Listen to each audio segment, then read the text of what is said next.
اور خنزیر بنا دیا جائے گا۔ صحابہ نے حیران پریشان ہو کے یہ پوچھا، آقا علیہ السلام نے خبر دی کہ وہ لوگ آلات موسیقی، ناچنے والی گانے والی عورتوں کے اور یہ ان چیزوں کے بہت شوقین ہوں گے، ساری رات انہی چیزوں میں مشغول ہو کے گزار دیں گے، پھر اللہ انہیں بندر اور خنزیر بنائے گا۔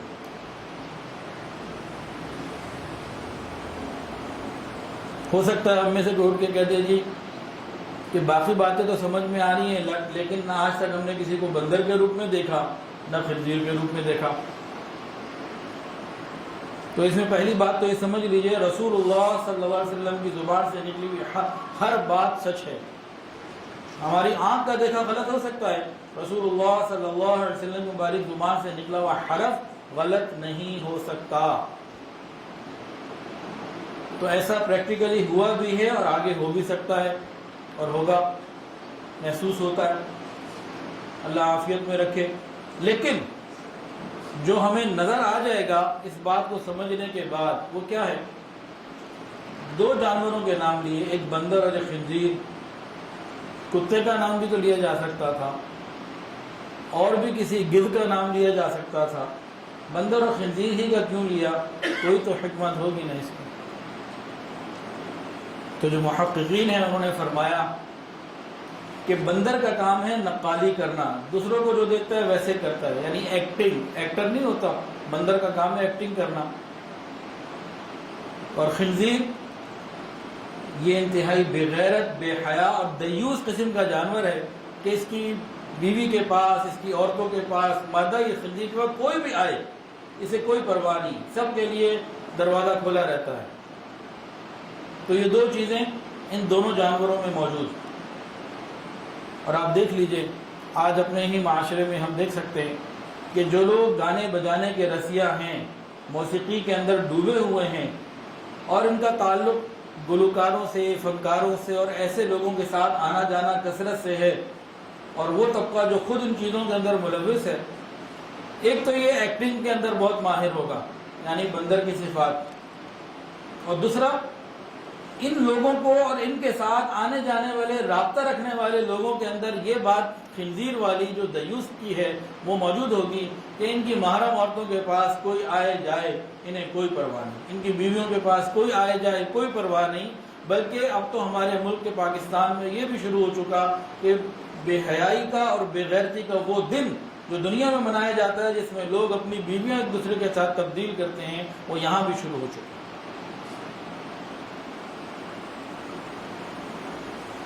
تو بندر اور خنزیر بنائے جانا یعنی ان کی صفات عام ہو جانا، اندر آ جانا، یہ کیوں ہوگی؟ موسیقی سے، ناچ گانے سے تعلق رکھنے کی وجہ سے ہوگی۔ اور یہ میں اپنی باتیں نہیں بتا رہا ہوں، یہ حضور صلی اللہ علیہ وسلم کی باتیں ہیں، وہ بتا رہا ہوں۔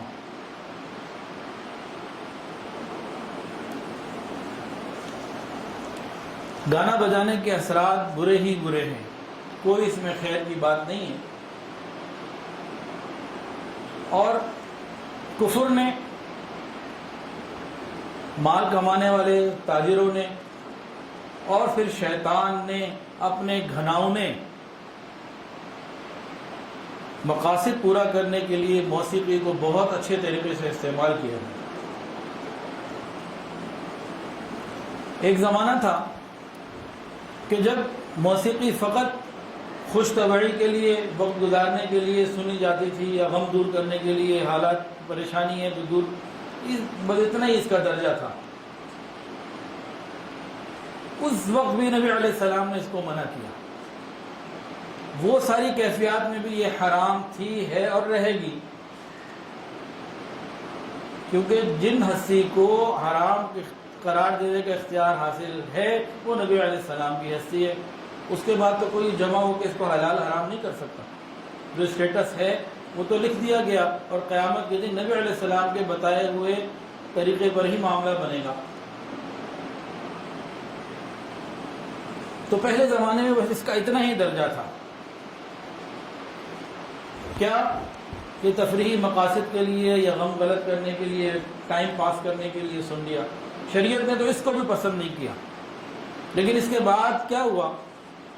1950 کے بعد باقاعدہ سرمایہ کاروں نے موسیقی کو اپنے کاروبار کو بڑھانے کے لیے استعمال کیا۔ اس کا ابتدائی درجہ کیا تھا؟ بھئی جو گلوکار یا کوئی ایکٹر یا کوئی اس طرح کا شخص مشہور ہو جاتا، اس کو اپنی چیز کھلاتے یا پلاتے، مجھے وہ پی رہا جی، تو لوگوں کے اندر اس آئٹم کی پبلسٹی ہو جاتی، وہ سیل بڑھتی۔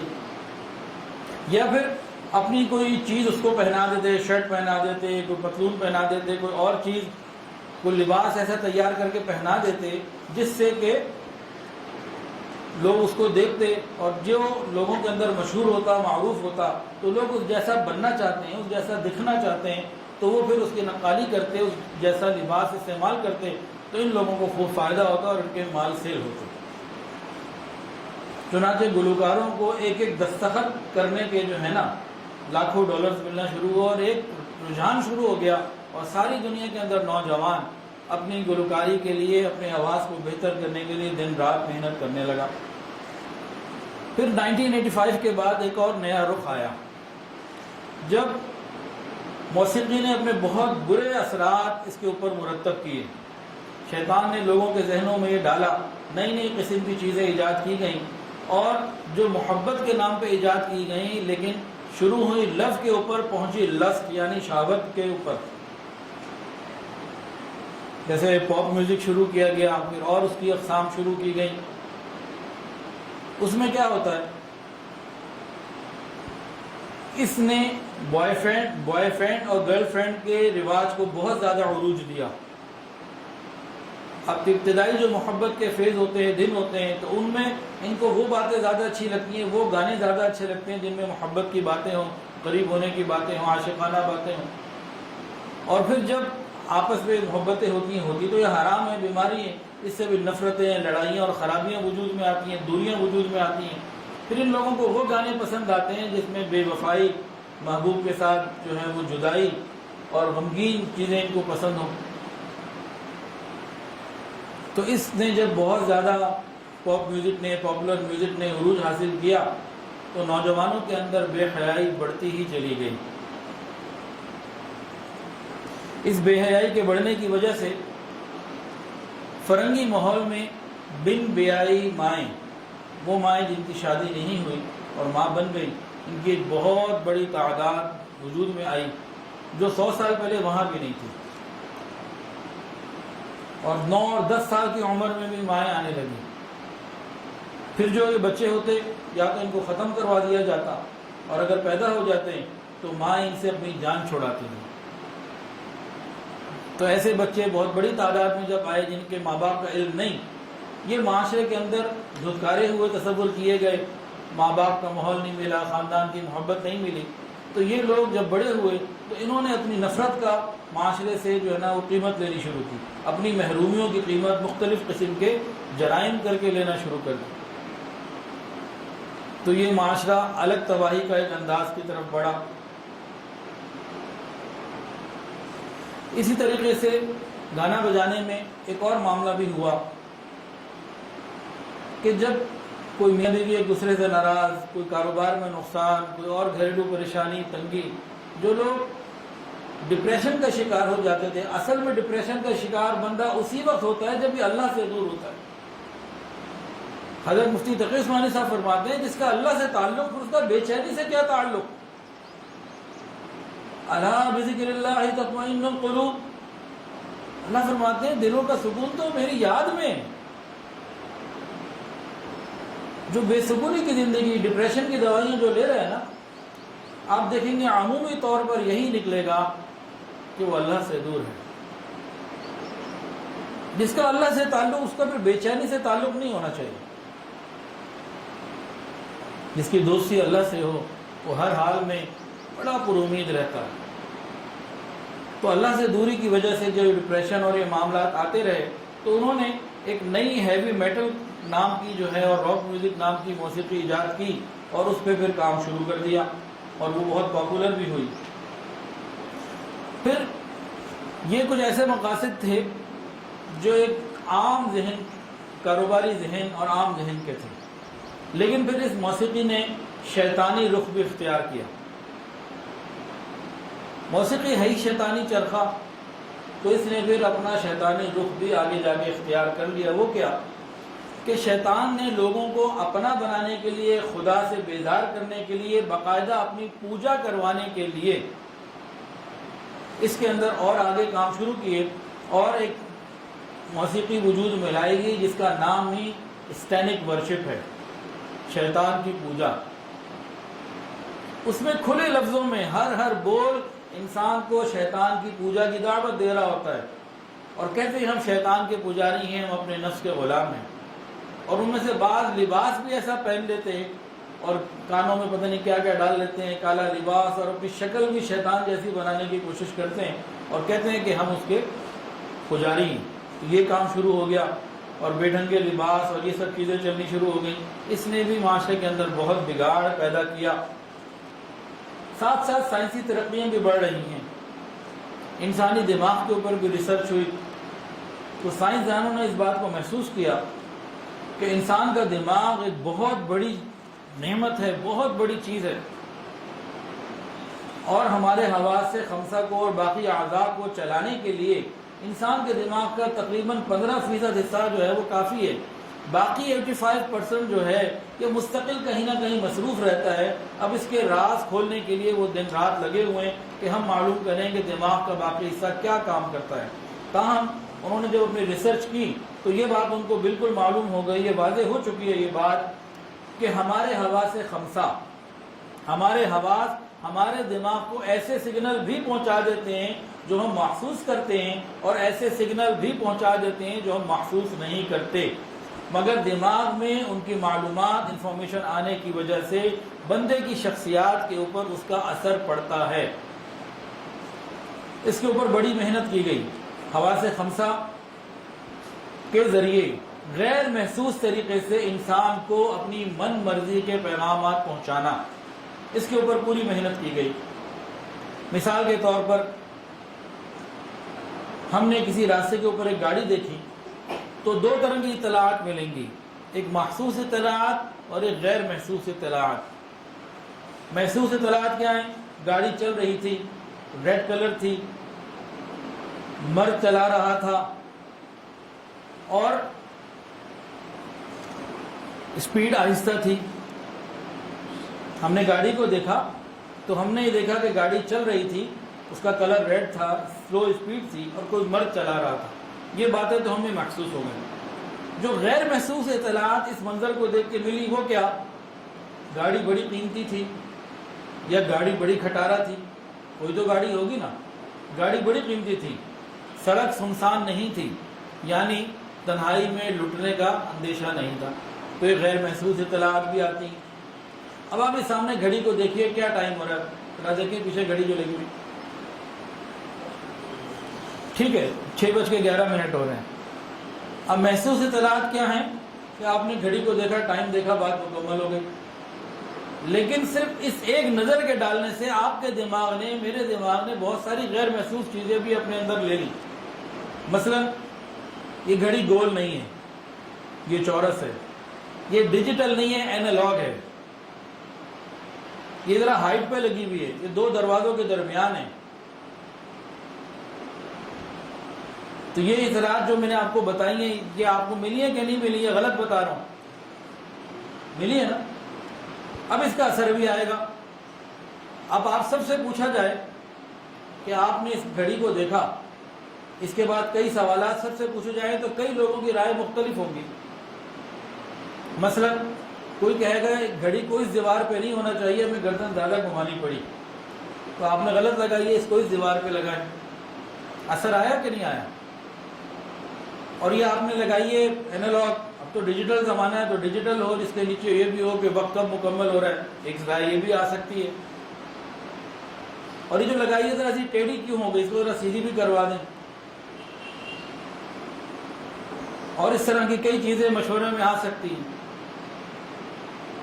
ہو سکتا ہے کوئی اٹھ کے یہ بھی کہہ دے حضرت یہ گھڑی میں لے جاتا ہوں، آپ کو اس سے اچھی گھڑی لا کے دے دیتا ہوں، مجھے ثواب مل جائے گا۔ مطلب یہ اثرات ہے نا، ایک نظر دیکھا، اس کے بعد کتنی چیزیں ہیں جو غیر محسوس آپ نے لیا۔ آپ نے تو خالی ٹائم دیکھا، اور کتنے لمحے، چند لمحوں میں ٹائم دے کے آپ نے رخ گاڑی سے میری طرف واپس کر لیا۔ لیکن بہت کچھ آپ کے دماغ کو اندر سے بھی ملا. اسے کہتے ہیں محسوس اطلاعات اور غیر محسوس اطلاعات. آپ موٹر وے پہ جا رہے ہو، واپس لاہور آ رہا ہے، قریب آ رہا ہے لاہور، اب تھوڑی دیر بعد تلاش کرتے ہیں کہ کوئی بورڈ نظر آئے، اس میں لکھا ہوتا ہے جی لاہور مثال کے طور پر 100 کلومیٹر. آپ نے بورڈ کو دیکھ لیا، گاڑی چل رہی ہے، آپ نے اپنا مقصد پورا کر لیا. یہ محسوس اطلاعات تھی. اب غیر محسوس اطلاعات، یہ بورڈ نیلے رنگ کا تھا، وائٹ کلر سے لکھا ہوا تھا، بورڈ بالکل اچھا صاف ستھرا نیا لگا ہوا تھا اور مناسب ہائٹ پہ تھا، اور پیچھے جو ہے وہ گرینری تھی، کوئی کھیت تھے. تو بہت ساری چیزیں آپ غیر محسوس لے رہے ہوتے ہیں. اس گھڑی کی مثال سے واضح ہو گئی، کہیں بھی اس کو اپلائی کر لیجیے. تو جب سائنسدانوں نے دماغ کے اوپر ریسرچ کی تو وہ اس نتیجے تک پہنچ چکے ہیں کہ ہم حواس خمسہ کے ذریعے سے انسانی دماغ کو بہت ساری ایسی اطلاعات پہنچا کر اپنی من مرضی کا رزلٹ بھی حاصل کر سکتے ہیں، جو وہ خود نہیں پتا، اس کو خود نہیں چاہتا.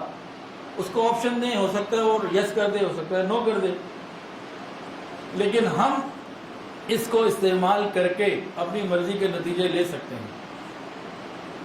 مثال کے طور پر ٹیسٹ کے ذریعے اس وقت دنیا میں بہت ساری ایسی کمپنیز موجود ہیں جو صرف ٹیسٹ بناتی ہیں.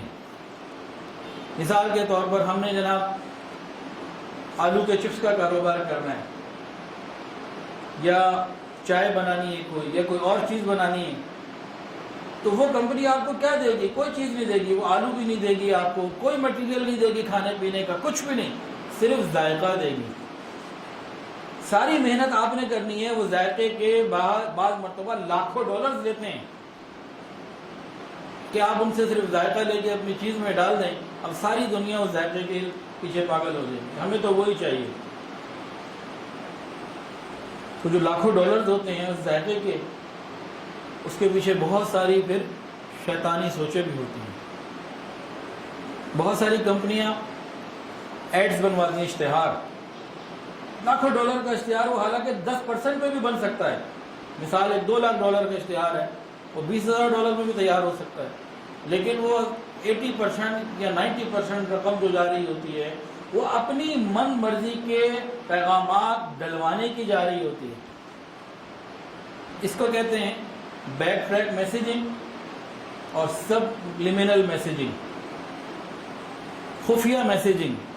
دماغ نہیں سن رہا، اس وقت ہمارے کان نہیں سن رہے، لیکن دماغ میں وہ جا رہا ہے. تو سرمایہ دارہ نظام نے اس ریسرچ سے کیا فائدہ اٹھایا؟ دولت کمانا، مال کمانا. اور شیطانی سوچ نے اس ریسرچ سے کیا فائدہ اٹھایا؟ کہ دنیا کو خدا سے دور کرنا. اب سرمایہ داروں نے جب یہ محسوس کیا اور ان کو سائنسدانوں نے ریسرچ کر کے ایسی چیزیں دی، تو اس وقت مارکیٹ میں ایسی خوشبوئیں ملتی ہیں کہ وہ خوشبو انسان لگا لے تو مرد عورت کے قریب ہونے کا خود بخود ایک بہانہ وہ بن جاتی ہے. تو پیشہ ور عورتوں نے اس کو استعمال کرنا شروع کیا کہ ان کا کاروبار بڑھے. اسی طریقے سے ایسی خوشبوئیں بھی آ چکی ہیں، اور باقاعدہ یورپ کے ڈپارٹمنٹل اسٹورز میں اس کے تجربے ہوئے کہ وہ ایئر کنڈیشن کے ساتھ، اس کی ہواؤں کے ساتھ اس کو پورے میں پھیلا دیتے ہیں. وہ خوشبو جب انسانی دماغ محسوس کر لیتا ہے تو اس کا بلا وجہ خریداری زیادہ کرنے کا دل کرتا ہے. وہ آیا تھا 100 روپے کی چیز خریدنے، وہ 200-400 روپے کی چیز خرید دیتا ہے. تو اس خوشبو کی وجہ سے اس کے دماغ کو اپنی مرضی سے کی مطابق لے آنا، اس میں کام ہو چکا. چنانچہ جب یہ تحقیق سامنے آ گئی تو سرمایہ داروں نے اس کے اوپر بھرپور استعمال کیا، اور انہوں نے یونیورسٹی کو، بہت ساری ایسی یونیورسٹیز ہیں، ان کو ریسرچ کے لیے لاکھوں ڈالر دیے، بڑی بڑی رقم دی، تاکہ ہم گاہک کو اپنا مال خریدنے کے لیے کیسے متوجہ کریں. اور سائنسدانوں نے محنت کر کے حواس خمسہ کے ذریعے انسانی دماغ کو من مرضی کی اطلاعات غیر محسوس طریقے سے پہنچانے کے سارے راستے جاتے ہیں، اور ہم اس کا اب شکار ہو رہے ہیں. یہ جو اشتہار ہوتے ہیں نا، پہلے تو یہ تھے اشتہار یعنی اشتہار بازی، اب یہ ہو گئی ہے شکار بازی. اور باقاعدہ اس چیز کو قانونی حیثیت بھی دی گئی کہ جب اسکرین کے اوپر مختلف اشتہارات دیے جاتے ہیں تو اس کے اندر ایک پیغام جو میوزک کے اندر شامل کیا جاتا ہے اس کو کہتے ہیں جنگل، JINGLE، جنگل میوزک اس کے اندر ایک موجود ہوتا ہے، جنگل شامل کر دیا جاتا ہے. وہ کیا ہوتا ہے، انسان کے دماغ میں جا کے اٹک جاتا ہے. جب انسان چیز خریدنے بازار جاتا ہے اور وہی چیز خریدے تو وہ کلیئر ہو جاتا ہے، ورنہ وہ اٹکا رہتا ہے. مثال کے طور پر بچے نے کوئی ایڈ دیکھ لیا کہ فلانا چپس یا فلانی چیز فلانی، اس کو کوئی جوس کی چیز پسند آ گئی، جوس پسند آ گیا، کہتے ہیں مجھے یہی لینا ہے. اب والد کہہ رہا ہے بیٹا میں اس سے اچھا تمہیں دلواتا ہوں، وہ اس سے قیمتی بھی ہے، اچھا بھی ہے، نہیں مجھے تو وہی لینا ہے. اور جیسے ہی اس نے وہ لیا اس کا دماغ مطمئن ہو گیا، چاہے اس کے بعد نے پھینک ہی دیا، نے کھایا ہی نہیں. تو یہ اشتہار بازی نہیں ہے، یہ شکار بازی ہے، اور اس کو قانونی حیثیت بھی دی جا چکی. تو سرمایہ دار دماغ تھا نا، لیکن جو شیطانی دماغ ہے اس نے بھی اس کو پھر بھرپور طریقے سے استعمال کیا، اور یعنی فحاشی پھیلانے کے لیے موسیقی سے خوب کام لیا گیا، بہت زیادہ کام لیا گیا. انہیں یہ معلوم ہے کہ جو گانا مشہور ہو جائے گا وہ لوگ درجنوں دفعہ نہیں، سینکڑوں دفعہ نہیں، بلکہ ہزاروں دفعہ بھی سنیں گے. لہذا جو گانا ہزاروں دفعہ سنا جائے گا وہ شیطانی پیغام ان کے دماغ تک بغیر سنے پہنچ جائے گا. اسے کہتے ہیں back track messaging, subliminal messaging, کہ خفیہ پیغام ہوتا ہے جو ہمارے دماغ میں جا رہا ہوتا ہے. اب وہ کون سے پیغام ہیں؟ جو گانا مشہور ہو جائے گا نا اس کے اندر وہ کیا کریں گے، ایک خفیہ میسیج ڈال دیں گے جس میں ایک میسیج ہوگا ورشپ دا ڈیول، شیطان کی عبادت کرو، اللہ سے بیداری کرنے کی طرف لے جانا. اسی طرح ایک میسیج کل یور موم، اپنی ماں کو قتل کرو. باقاعدہ اس کے تجربے کیے گئے، اور ایک کلاس میں بچوں کو یہ والا گانا جس کے اندر خفیہ میسیج تھا کل یور موم، جب انہیں بار بار سنوایا گیا تو ان کی جب ریسرچ کی گئی تو اپنے ماں باپ کے زیادہ نافرمان ہو گئے. اسی طریقے سے ہم جنس پرستی کو، جو ایک زمانے میں وہاں بھی کفر کے اندر بھی بری سمجھی جاتی تھی، آج تو قانونی حیثیت مل گئی. ڈاکٹر بھی کافی ڈاکٹر اس کے نقصانات بتاتے تھے، آج وہ بھی چپ ہے. کہ میوزک کے ذریعے اندر ایسے پیغامات ڈال دیے گئے کہ ہم جنس پرستی ٹھیک ہے، گائز لائف اسٹائل، کہ خفیہ پیغام اندر ڈالا گیا جس نے وقت کے ساتھ ساتھ اس کو پورے معاشرے کے اندر عام کر دیا، اور ایک چیز جو انتہائی بری اور ناقابل برداشت تھی وہ قابل برداشت ہو گئی. اس خفیہ پیغامات کے ذریعے، بیک ٹریک میسیجنگ کے ذریعے. حضرت دامت برکاتہ العالیہ نے ایک بیان میں فرمایا کہ کوئی حضرت کے جاننے والے تھے، دیندار تھے، تو وہ PhD کرنے کے لیے انگلینڈ گئے. PhD کرنے کے لیے کوئی پرائمری اسکول کا بچہ تو نہیں جاتا، سمجھدار پڑھا لکھا باشعور آدمی ہوتا ہے. تو انہوں نے بتایا حضرت کو کہ اس PhD کرنے کے لیے ساری دنیا سے اس کلاس میں 300 لوگ موجود تھے، 300 اسٹوڈنٹس تھے جو دنیا کے مختلف ممالک سے آئے ہوئے تھے اور وہ PhD کر رہے تھے. کہنے لگے کہ وہاں ایک دن پروفیسر نے ہمیں میڈونا کا ایک مشہور گانا سنایا، اور 300 لوگوں سے گانا سنانے کے بعد سوال پوچھا کہ کیا آپ کو اس گانے میں کوئی خفیہ پیغام ملا؟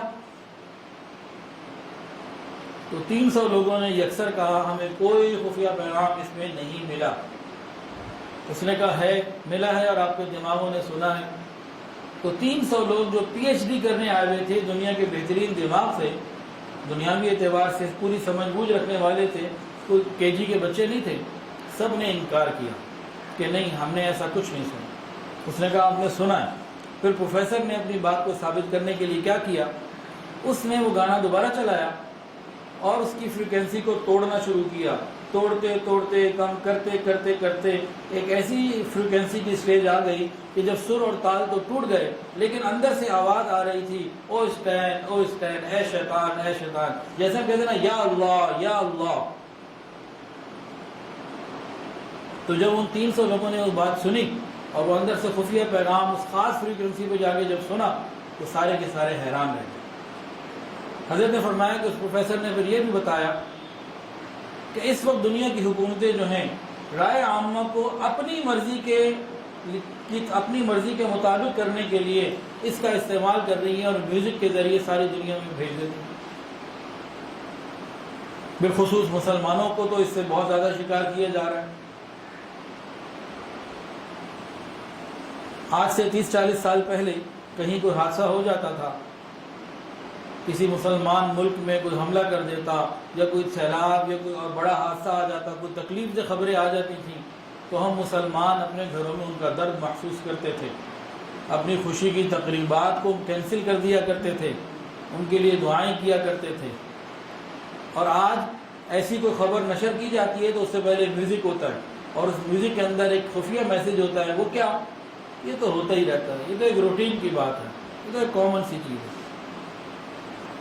کہ ہم خبر سے پہلے میوزک، خبر کے بعد میوزک سننے کے بعد ایک دفعہ زبان سے اتنا بھی نہیں کہہ پاتے یا اللہ مسلمانوں کی مدد فرما، یا مرنے والوں کی مغفرت فرما، یا سورہ فاتحہ ہی ان کے لیے کوئی اصال ثواب، یہ بھی نہیں کہہ پاتے۔ پھر اس پروفیسر نے یہ بتایا کہ اب دنیا کی حکومتوں کو اس بات کی کوئی پرواہ نہیں ہے کہ عام لوگ ہمارے بارے میں کیا کہتے ہیں۔ تو کہتے ہیں کہ ہم اس ہتھیار کے ذریعے جو لوگ آج ہمیں گالیاں دے رہے ہیں، ایسی محنت کریں گے کہ یہ ہماری تعریفوں کے پل باندھنے لگیں گے۔ تو حواس خمسہ کے ذریعے یہ ساری چیزیں پہنچائی جا رہی ہیں، اور جہاں جہاں میوزک ہے وہاں اس قسم کے نقصانات سب کو پہنچ رہے ہیں۔ ویڈیو گیم میں میوزک، کارٹونز کے اندر میوزک، موسیقی تو ہے ہی میوزک، اور بھی جہاں جہاں میوزک آئے گا تو وہاں اس کے ان نقصانات سے بچنا اب بہت مشکل ہو چکا اور تقریباً ناممکن ہو چکا۔ تو بڑی دلیری کے ساتھ وہ یہ سب کام کر رہے ہیں، اور ہم کیا کر رہے ہیں؟ ہم یہ سننے کی سے پیچھے نہیں ہٹتے۔ تو یہ بات سمجھنی آسان ہو گئی ہے کہ جو شخص موسیقی کا سننے والا ہوگا، گانا سننے کا عادی ہوگا، روز سنے گا اور خوب سنے گا، یہ بہت جلدی دین سے دور ہو جائے گا، یہ علماء سے دور ہو جائے گا، یہ اللہ والوں سے دور ہو جائے گا، نیکی کرنا اس کو مشکل لگے گا، نیک مجالس میں جانا اس کو مصیبت لگے گا، ماں باپ کی خدمت کرنا اس کے لیے مشکل ہو جائے گا، نیک باتوں کا اس کے اوپر اثر ہی نہیں ہوگا، ایک چکنا گھڑے کی مانند بن جائے گا، اور یہ دین پر اگر آنا بھی چاہے تو بے اختیار بے دینی کی طرف چل پڑے گا۔ یہ سب کچھ کیا ہے؟ یہ اس بیک ٹریک میسیجنگ کے سیاہ کارنامے ہیں جو موسیقی کے ذریعے نیک نوجوانوں کو گناہوں کی دلدل میں ڈال دیتے ہیں۔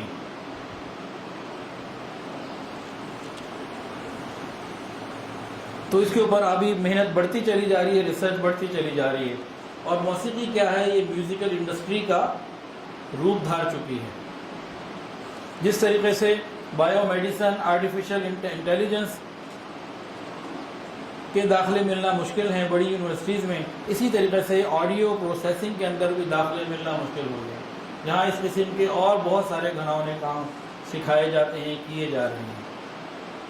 تو پہلے زمانے میں موسیقی فقط اس لیے حرام تھی کہ یہ اللہ سے دور کرتی تھی، یہ لہو لعب اور وقت پاس کرنے کا ذریعہ ہوتی تھی،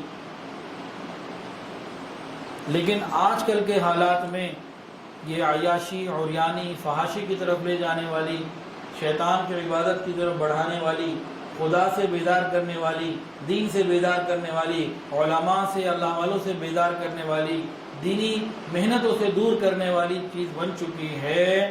اور پہلے موسیقی اس وجہ سے حرام تھی کہ اس سے نیک اعمال کرنے کا شوق ختم ہو جایا کرتا تھا، اور آج تو موسیقی سے ایمان ضائع ہو جانے کا خطرہ آ چکا ہے۔ لہذا موسیقی گزشتہ زمانے میں سننے والوں کو نیکی سے بیدار بنا دیتی تھی، آج یہ موسیقی سننے والوں کو خدا سے بیدار بنا دیتی ہے۔ تو سنیے اور دل کے کانوں سے سنیے، اگر پہلے زمانے میں موسیقی حرام تھی تو آج حرام در حرام اور در حرام۔ اب اس کا درجہ پہلے سے زیادہ بڑھ گیا، جس کے نقصانات ہیں۔ اچھا، ایک اور حقیقت بھی ہے، اور یہ تسلیم شدہ بات ہے، آپ لوگ بھی اس کو تسلیم کریں گے۔ ایک آدمی نوجوانی میں گانے سنتا تھا، پھر توبہ طائب ہو گیا، پھر وہ 20، 30، 40 سال دین کی محنت کرتا رہا اور بالکل موسیقی سے دور رہا۔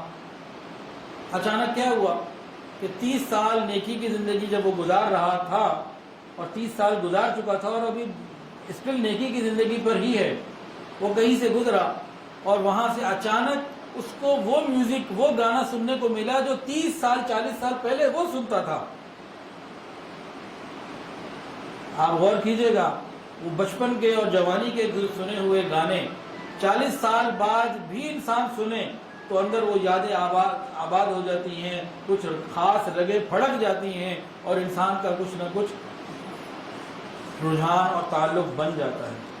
یعنی اتنی خبیث چیز تو ہے نا کہ اس کے جراثیم 30-40 سال دینداری کی زندگی گزارنے کے باوجود 100% ختم نہیں ہوتے. میں یہ نہیں کہہ رہا کہ دوبارہ ادھر برائی کی طرف چلا جائے گا. جتنی بات کہنا مقصود ہے وہ یہ ہے کہ جو بچپن میں سنا تھا نا وہ بچپن میں بھی اس کے اثرات ختم نہیں ہوتے.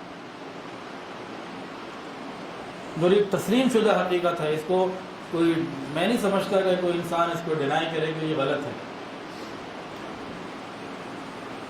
اتنی بری چیز تو ہے نا یہ کہ 30 سال انسان اللہ اللہ کرے، دین کی محنت کرے، دین کے کام کرے، نیکی کی زندگی گزارے اور 30 سال بعد بچپن کا، جوانی کا سنا ہوا گانا یہ سن لے اور پھر یہ وہاں پہنچ جائے. یہ ایسا وائرس ہے جس کا ختم ہونا بڑا مشکل ہے. تو رسول اللہ صلی اللہ علیہ وسلم نے تو اس سے ہمیں منع فرمایا. اب کوئی یہ کہے جی اس کا علاج کیا ہے، ہم کفر کے ان خفیہ ہتھ کنڈوں سے کیسے بچیں، اس ہتھیار سے ہم کیسے بچیں، سب لیمینل میسیجنگ، بیک ٹریک میسیجنگ، یہ ہڈن جو خفیہ میسیجنگ ہے، اس سے کیسے ہم بچیں، کیا کریں، کدھر چلے جائیں، مریض پہ جائیں یا اور آگے پلوٹو کی طرف اور آگے کہیں نکل جائیں، کسی دوسری کہکشاں میں چلے جائیں، کہاں جائیں؟ کہیں جانے کی ضرورت نہیں. رسول اللہ صلی اللہ علیہ وسلم نے پیغام ہمیں دے دیا، اپنے کانوں کو موسیقی سے بچاؤ. جب ہم موسیقی سے اپنے آپ کو بچا لیں گے یہ ساری ان کی محنتیں ہم بچ جائیں گے. ہم اپنے آپ کو بچائیں، ہم اپنے کانوں کو موسیقی سے دور کریں. اللہ تعالی ہماری حفاظت کریں. پھر بھی آپ ایئرپورٹ پہ بیٹھے ہیں، جہاز میں بیٹھ گئے، اب میوزک چل رہا ہے، اترنے لگے میوزک چل رہا ہے. بہت ساری ایسی جگہ ہو گئی ہیں کہ میوزک کے بغیر کام نہیں ہوتا. تو اس وقت کیا کریں؟ لا حول ولا قوت الا باللہ پڑھتے رہیں، اللہ کی طرف متوجہ رہیں، کوئی ذکر مراقبہ کر لیں، آخرت کی فکر کر لیں تاکہ اس کے جو برے اثرات ہیں وہ کچھ کم تو ہوں، ہم فکر مند تو ہوں. چند احادیث اور سن لیجئے.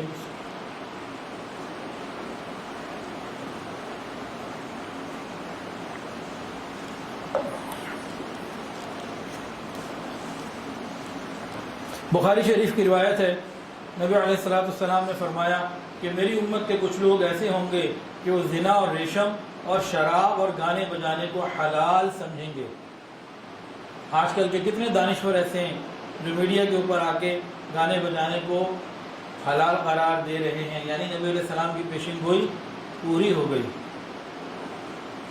ابو داؤد اور ابن ماجہ کی روایت، فرمایا کہ میری امت کے کچھ لوگ شراب کو اس کا نام بدل کر پئیں گے، ان کے سامنے گانے بجانے کے آلات ہوں گے، گانے والی عورتیں ہوں گی، اللہ تعالیٰ ان کو زمین میں دھسا دے گا اور بعض کی صورتیں مسخ کر کے بندر اور سور بنا دے گا. اس کی کچھ تفصیل ابتدا میں گزر چکی. ایک اور حدیث سنیے، ترمذی شریف کی روایت ہے، نبی علیہ السلام نے فرمایا کہ جب مال غنیمت کو شخصی دولت بنا لیا جائے، امانت کو لوٹ کا مال سمجھا جائے، زکوٰۃ کو تاوان سمجھا جائے، علم دین دنیا طلبی کے لیے حاصل کیا جائے، علم دین دنیا کے لیے حاصل کیا جائے. دیکھیں میڈیکل کالج میں وہ آتا ہے جسے ڈاکٹر بننا ہے، تو مدرسے میں اسی طرح وہ آتا ہے جس نے عالم دین بننا ہے، جس نے نوکری کرنی ہے دین پڑھ کے. وہ دین نہ پڑھے، وہ کچھ اور کر لے. اگر دین حاصل کرنے کے بعد نوکری ہی مقصود ہے کہ مال پیسہ ملے تو بھائی وہ مدرسے میں آ کیوں رہا ہے؟ باقی ساری دنیا کے ادارے کھلے ہیں اس کے لیے، کسی نے رابطے داخلے سے اس کو منع تو نہیں کیا. لیکن اگر دین سیکھنے آنا ہے تو پھر وہ اللہ کے لیے دین سیکھنے آئے. وہ پھر دین کو پیسہ کمانے کا ذریعہ نہ بنائے۔ اس بات کو سمجھنے کی ضرورت ہے۔ کفر کی پوری محنت یہ ہے کہ دین سیکھنے والوں کو خاص اس مقصد سے ہٹا کر دنیا کمانے پہ لگا دو۔ دنیا کمانے کے تو بہت سارے اور راستے ہیں، یہ تو اللہ کے وہ چنے ہوئے بندے ہوتے ہیں۔ ثم اورثنا الکتاب الذین اصطفینا من عبادنا، کہ جنہیں اللہ اپنے دین کے لیے چنتا ہے، جن کا مقام انبیاء کے بعد ہے، ان کو روزی وہاں سے ملتی ہے جہاں سے انبیاء کو اللہ نے عطا فرمائی، یہ مقام ہی کچھ اور ہے۔ اب دنیا داروں کو تو یہ بات سمجھ میں نہیں آتی، لیکن کفر یہ جانتا ہے کہ جب یہ ٹھیٹ قسم کے مولوی معاشرے میں نہیں ہوں گے تو دنیا میں دین بھی نہیں ہوگا۔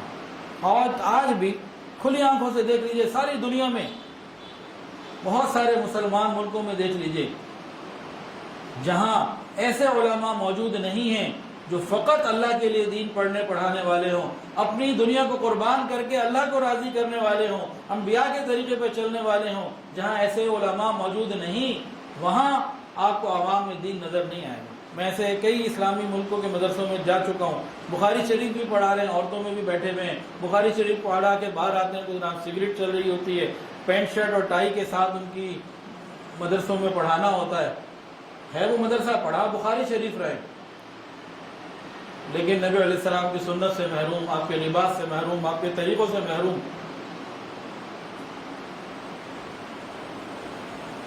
اگر یہ مدارس کے علماء آج نہ ہوں تو دین سکھانے والا کوئی بھی نہ ملے۔ تو بھائی جنہوں نے دنیا کمانی ہے وہ مدرسے میں نہ آئے، جنہوں نے مدرسے میں آنا ہے وہ پھر اللہ کے لیے آئے اور دین کو اللہ کے لیے حاصل کریں، دین سے دنیا مت طلب کریں۔ ہاں، دین کی محنت کے لیے موجودہ حالات میں جن تقاضوں کی ضرورت ہے ان تقاضوں کو اللہ کی رضا کے لیے استعمال کرنا یہ بہترین بات ہے۔ اس کا یہ مطلب نہیں ہے کہ موجودہ دور کے تقاضوں کو نظر انداز کرنے کی بات میں کر رہا ہوں۔ دین حاصل کرنا ہے اللہ کے لیے، دین کو پھیلانے کے لیے، اپنی اولاد کو انبیاء کے طریقے پہ چلانے کے لیے، اور دنیا کے اندر جو معاملات ہیں، جو چیزیں ہیں، اس کو سمجھتے ہوئے حالات کے مطابق دین کی محنت کرنے کے لیے چیزوں کو اختیار کرنا، کام کرنا، اس کو سمجھنا۔ وہ چیزیں اپنی جگہ ضرورت اس کی موجود ہے، اس کی افادیت سے انکار نہیں۔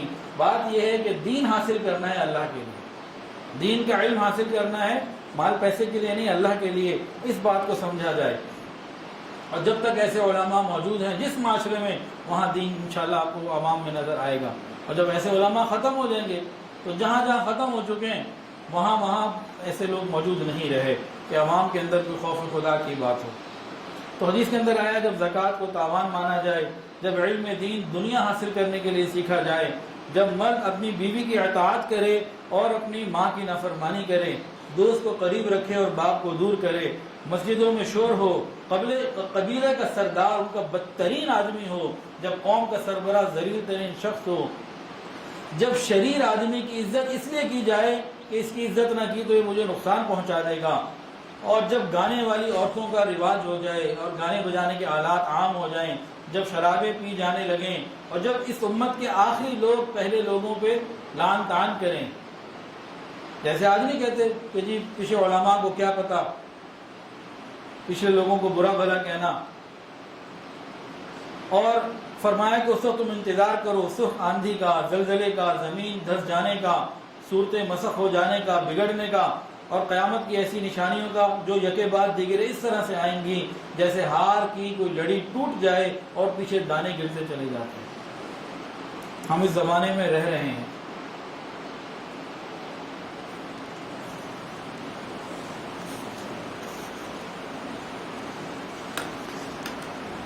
نبی علیہ السلام کے زمانے میں ایک شخص تھا نضر ابن حارث، یہ بڑا پکا کافر تھا۔ اس نے دیکھا کہ مسلمان قرآن سننے کے لیے نبی علیہ السلام کے پاس جاتے ہیں اور دینی تعلیم حاصل کرتے ہیں، اور بعض کافر بھی قرآن مجید کی کشش کی وجہ سے جاتے ہیں، سنتے ہیں، وہ چھپ چھپ کے سنتے ہیں۔ تو یہ سفر کر کے جو ہے نا ملک ایران گیا، اور وہاں جا کے یہ وہاں کے مختلف قصے رستم کے، اسفندیار کے اور بڑے بڑے شاہان فارس کے قصے لکھے ہوئے لے کر آیا، اور ایک گانے والی لونڈی بھی لے کر آیا۔ اب یہ مکے میں آیا اور مکے میں آ کے لوگوں کو کہتا کہ تم محمد صلی اللہ علیہ وسلم سے قرآن سننے جاتے ہو، جو تمہیں قرآن بھی سناتے ہیں، اور بعد میں کہتے ہیں نماز پڑھو، زکوٰۃ دو، بعد میں تمہیں یہ کہتے ہیں کہ سود نہ کھاؤ، گانے نہ گاؤ، حرام نہ کرو، یہ نہ کرو، وہ نہ کرو، بڑی مشکلیں، تم ادھر میری طرف آؤ۔ وہ پھر ان کو وہاں کے قصے سناتا کہ جی وہ تمہیں عاد اور سمود کے قصے سناتے ہیں، میں تمہیں شاہان فارس کے قصے جو اس سے زیادہ بڑے مزیدار ہیں وہ سناتا ہوں، تم یہ سنا کرو، اور اس کے بعد ہم تمہیں ایسی بھی کوئی دعوت نہیں دیں گے کہ یہ چھوڑ دو اور یہ نہ چھوڑو، اور قصے کہانیاں سنو، موج کرو، مزے کرو، عیش کرو۔ تو اس نے اس قسم کے قصے بنانے شروع کیے، یعنی اس زمانے کے ڈرامے سمجھ لیجئے، جیسے ارطغرل ایک ڈرامہ ہے، قصے کہانی شروع کر دی اور اس کے ساتھ میوزک اور گانا بجانا شروع کر دیا، تو اس نے باقاعدہ لوگوں کو اس چیز کے ساتھ الجھایا، یعنی قرآن اور دینی تعلیم کے مقابلے میں وہ مختلف ڈرامے اور گانے بجانے اور میوزک اور اس قسم کی چیزیں لے کر آیا اپنے زمانے کے اعتبار سے، اور اسی کے بارے میں پھر یہ آیت بھی نازل ہوئی کہ لہو العب لہو الحدیث، یہ میوزک اور یہ گانا بجانا یہ سارا کچھ اسی سے ہی متعلق یہ ہوا۔ اور یہ صرف نضر ابن حارث کی بات نہیں ہے، اس وقت سے لے کے آج تک نضر ابن حارث کی جتنی بھی شیطانی ضروریت ہے جو اس سوچ کی حامل ہے، وہ آج ہمیں، ہماری اولادوں کو، نوجوان کو دینی تعلیم، علماء کی بات سننے سے روکتی ہے، اور کیا کرتی ہے کہ عین سحری اور افطاری کے وقت اور تراویح کے وقت رمضان ٹرانسمیشن کے نام پہ ناچ گانے اور لہو لعب ہوتا ہے، اور سارا سال ہی ہوتا ہے، خالی رمضان میں کیا ہوتا ہے۔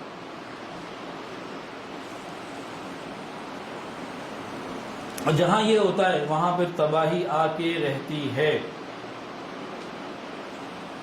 کہ جب ہم اپنے مقصد کو بھول کر ان چیزوں میں لگ جاتے ہیں، پھر اجتماعی طور پر وہ قوم معاشی طور پہ بھی تباہ ہوتی ہے، اخلاقی طور پہ بھی تباہ ہوتی ہے، اس کا پھر نہ دین کو رہتا ہے نہ دنیا رہتا ہے۔ ہمارے ہاں بہت سارے لوگ جو بڑے اپ ٹو ڈیٹ اور بڑے جو ہے نا وہ آگے کے سمجھے جاتے ہیں، ایلیٹ کلاس بھی ہے، اور اس طرح کے جو بڑے اپنے آپ کو سمجھتے ہیں کہ جو بڑے ماڈرن لوگ ہیں، وہاں کیا ہے، وہاں موسیقی کو، ناچ گانے کو بیماری، گناہ، حرام نہیں سمجھا جاتا، بلکہ اس کو ثقافت، آرٹ اور ایک کوالٹی اور جناب روح کی غذا، اور اس کو ایک بہترین فن لطیف سمجھا جاتا ہے۔ بیماری کا آخری درجہ کیا ہوتا ہے کہ جب بیمار بیماری کو بیماری سمجھنا ہی بند کر دے،